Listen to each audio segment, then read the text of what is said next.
చేసుకున్నప్పుడు సాయంకాలం అన్ని పుట్నాల పప్పులు తినేసేసి కాస్త ఎండు ఖర్జూరాలు నంచుకుంటేనండి బెల్లము నంచుకున్నట్టు అద్భుతమైన టేస్ట్ ఉంటుందండి.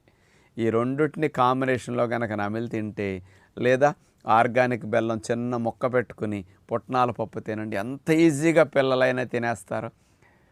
ఇది చాలా మంచిదనమాట. డిన్నర్లో పెట్టుకు తినగలిగితే తినేసి పళ్ళు తినేసేయండి సాయంకాలం. ఇక ఇందులో అతి ముఖ్యంగా ఐరన్ కంటెంట్ 10 గ్రాముల ఐరన్ ఉంటుందండి.